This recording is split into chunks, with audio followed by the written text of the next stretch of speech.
तो वैसे यहाँ पर बहुत धुआं लग रहा है भाई। भाई साहब अब हम जाएंगे कैसे घर?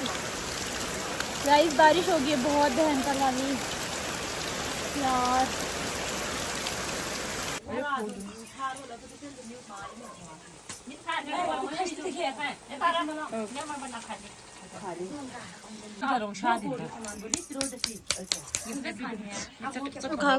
ये देखो भाई चूल्हे में हलवा बन रहा है पूजा के लिए।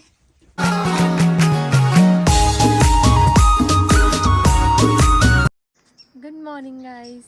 मॉर्निंग के 6 हो रखे हैं और यहाँ का मौसम आप देखो, ये देखो भाई साहब कैसा मौसम हो रखा है। सुबह सुबह से बादल आ रखे हैं ना, क्या बताऊँ। और अभी उठ रही हूँ मैं तो चाय बनाते पहले, ठीक है चाय पीते। बारिश हुई है लगता है रात को, मुझे पता भी नहीं चला। देखो फूलों में भी कैसी ओस जमी है, पूरे फूल भी एक रखे हैं। हेलो दोस्तों, welcome back to my YouTube channel. कैसे आप सभी? आई होप आप सभी अच्छे होंगे और मैं भी बिल्कुल बढ़िया हूँ। और आज की ब्लॉग की स्टार्टिंग हो रही है मॉर्निंग 6 बजे से। उठते ही मैंने आज ब्लॉग की स्टार्टिंग कर ली थी और अभी मैं मुँह धोने के लिए आई हूँ। भाई ठंडी ठंडी पानी से मॉर्निंग में मुँह धोते हैं ताकि हमारा दिन जो है फ्रेश लगे।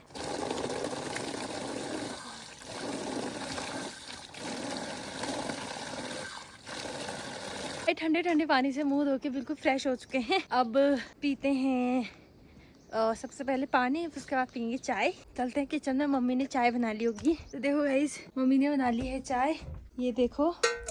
यहाँ पे हमारा डुग्गू भी बैठा हुआ है। ये देखो किचन में आता है, कितना भी हम इसको भगाने की कोशिश करें ना, ये हमारे साथ ही बैठने के लिए वो रहता है भाई, यही आता है। मैं कितना भगाती हूँ इसको। तो ये रहा गर्म पानी। देखो गाइस यहाँ का मौसम ऐसा है और मतलब धूप का तो आज नामो निशानी नहीं है। और थोड़ी सी लाइट थी तो मैंने तब फ़ोन चार्ज कर लिया था और उसके बाद लाइट अब चलेगी है। तो इस बीच ही मैं नाश्ता बना रही थी, तो मैंने आज बनाई है दही की मरछानी। हमारी पहाड़ी में ना अलग अलग टाइप की मरछानी होती है, कभी भांग की मरछानी, कभी धुन की मरछानी, कभी प्याज की मरछानी। तो आज मैंने बनाई है दही की मरछानी, ठीक है। तो मुझे बहुत अच्छी लगती है भाई दही की मरछानी। तो लो गाइस लाइट भी आ चुकी है, तो ठीक है हमारा फ़ोन भी अब फुल चार्ज हो जाएगा। तो चलो पहले नाश्ता करते हैं, आपको भी दिखाती हूँ हमारी दही की मरछानी। ये देखो हमारी दही की मरछानी भाई साहब बहुत टेस्टी खट्टी मीठी जैसी होती हैं। और नाश्ता करते गाइस। और मम्मी गई है घास काटने के लिए, तो मैं अकेले ही नाश्ता कर रही हूँ क्योंकि इसके बाद नाश्ता करने के बाद मुझे क्या बोलते हैं गौशाला जाना है गोबर निकालने के लिए। फिर उसके बाद मुझे न्योते में भी जाना है। आज हमारे गाँव में पितृ श्राद्ध है ना, तो 2-3 जगह से इनवाइट आया तो मुझे वहीं जाना पड़ेगा। तो जल्दी से मैं नाश्ता कर लेती हूँ, फिर मिलती हूँ मैं आपसे। यहाँ की बारिश तो रुकने का नाम नहीं ले रही है, तो हम चलते हैं गौशाला में गोबर निकालने के लिए। फिर उसके बाद हमें श्राद्धों में भी जाना है ना।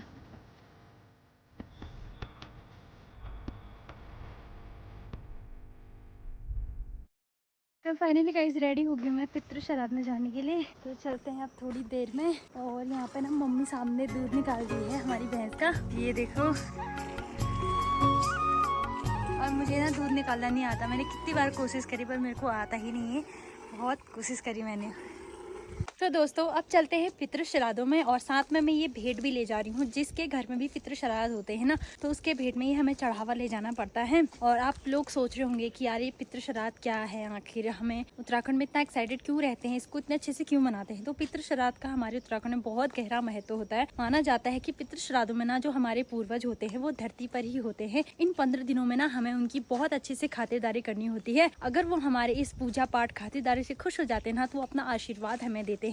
तो इसी वजह से उत्तराखंड में पितृ श्राद्धों को बहुत खास माना जाता है। तो हर जगह हमें जाना होता है। मैं भी आज 4 घरों से निमंत्रण आया हुआ है। तो एक घर में मम्मी जाएगी ऊपर और 3 हमें निमंत्रण यहीं से आए हुए हैं हमारे गांव से ही। तो मैं तीनों जगह थोड़ा थोड़ा करके जाऊंगी। थोड़ा थोड़ा सबके घर में खाना होता है, क्योंकि अगर पितृ श्राद्ध होता है तो जितना हम खाएंगे ना तो उतना उनके पूर्वजों को मिलेगा। तो जिनके घर में श्राद्ध नहीं होते उनके घर में पितृ पूजा होती है। तो हमने तो अपने घर की पितृ पूजा स्टार्टिंग में ही कर ली थी जब 16 श्राद्ध लगने वाले थे। और पितृ पूजा करके हमने अपने पूर्वजों को जो है खुश करने की कोशिश करी है। तो अब चलते हैं पितृ श्राद्धों में और बाकी की और जगह भी जाएंगे। थोड़ा थोड़ा करके हर जगह जाना ही हुआ। का मौसम आप देख सकते हो, अभी यहाँ का मौसम साफ नहीं हुआ है, अभी भी कोहरा है थोड़ा बहुत। ये देखो बस बारिश थोड़ी सी रुक गई है। वैसे तो पितृ श्राद्धों में बारिश होना बहुत शुभ माना जाता है, लेकिन ज्यादा बारिश हो गई तो हमारे लिए मुसीबत भी हो जाती है। तो फाइनली गाइस पहुंच गए हम पितृ श्राद्धों में। अभी पंडित जी नहीं आए हैं ना, तो देखो मंदिर बिल्कुल सजा रखा है, तो ये मंदिर पे रख देंगे।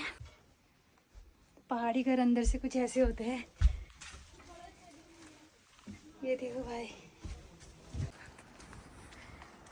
गाइस अभी पहुंची हूँ तलाई गैर में और भी जाती हूँ दूसरे वाले के घर, मतलब अभी जिनके घर में श्राद्ध ना हो, मेरे मामा लोग लगते हैं, तो अभी मामा लोगों के वहाँ जाऊँगी श्राद्ध में। और ऊपर मैंने दे दिया है क्योंकि वहाँ भाई पंडित जी नहीं आए हुए थे तो कुछ तैयारी नहीं हो रखी थी, तो मैं सीधे नीचे आ गई थी। तो यहाँ देखती हूँ क्या क्या तैयारी हो रही है, पंडित जी आए नहीं आए, श्राद्ध हुए नहीं हुए करके, तो उसके बाद नहीं हुए होंगे ना तो घर जाऊँगी क्योंकि अभी 2-3 जगह और जाना है ना, तो ऊपर नीचे नीचे ऊपर होता रहता है। बाकी आप यहाँ का व्यू देखो, काफ़ी अच्छा लग रहा होगा आपको। और आज चलो बारिश नहीं होती तो मौसम बढ़िया है। तो आप आसपास जितने भी आपको खेत नजर आ रहे होंगे ना, सब मुंडवा के खेत हैं। ये देखो भाई, तो फाइनली गाइस पहुंच गई हूँ मैं सामने। आप देखो इनके वहीं जाना है मुझे। भाई साहब ये देखो करेली के बेल बहुत ज्यादा फैले हुए इनके। तो चलो चलते हैं। तो मामी बना रही है पूरियाँ हमारे मंदिर के लिए, तो अभी पंडित जी नहीं आए हैं तो तब तक मामी बनाएगी पूरियाँ मंदिर के लिए, जो मंदिर में चढ़ेंगे। इसके बाद हम सब मिलकर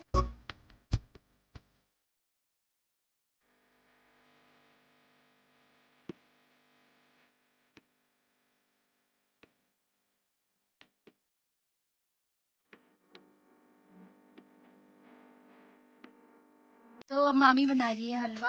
ये देखो भाई चूल्हे में हलवा बन रहा है पूजा के।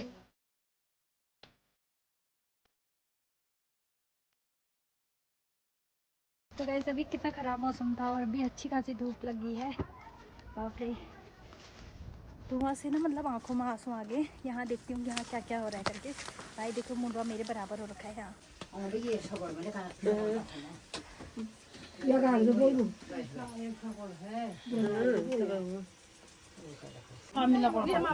तो वैसे यहाँ पर बहुत धुआं लग रहा है भाई। ये देखो पूरे कमरे में पूरा धुआं भर गया है, शिंगार भी आ रहा है और पूरी डालने में ना बहुत ज्यादा दिक्कत भी हो रही है। सामने लीला दीना पूरी डाल रही है, शिंगार भी आ रहा है और हमारी मामी पूरी निकाल रही है और हमारी पड़ोसी गोले बना रही है और चंदा दीदी और हमारी गाँव की कार्टून से मिली है ये लिलू दी, हमारी गांव की सबसे बड़ी कार्टून। तो सभी बाहर चले गए क्योंकि बहुत धुआं लग रहा है, धुएं से हालत खराब हो गई। चल बोली।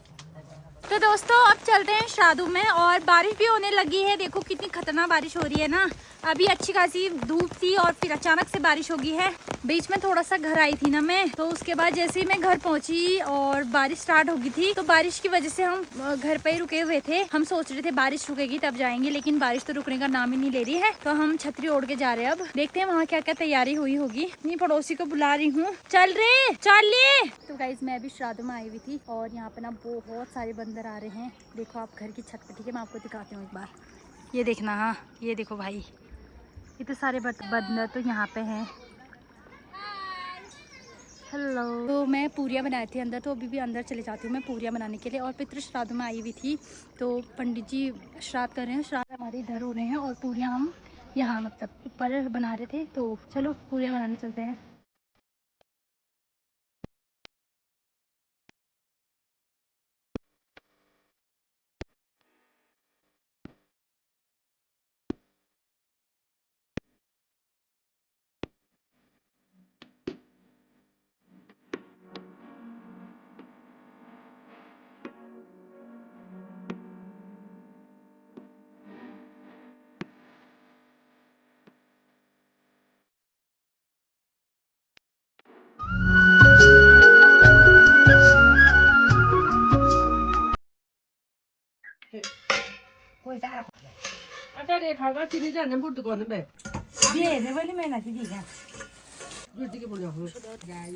तो गाइस अब खाना बन चुका है, अब सब खाना खाएंगे और खाने में बना है कढ़ी चावल और साथ में रायता।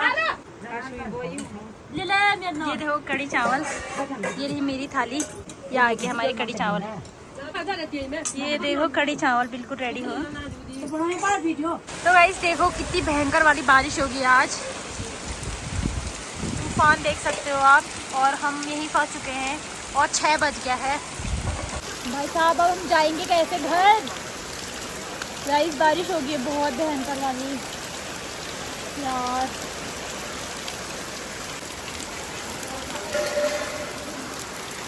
यार कैसे जाएं अब?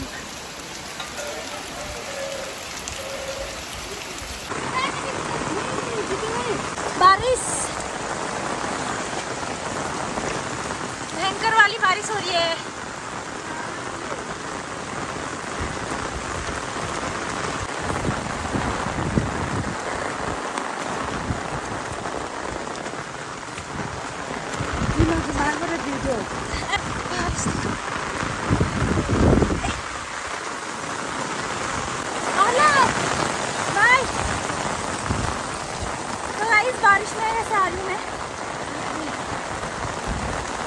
पूरा भूखी हूँ मैं।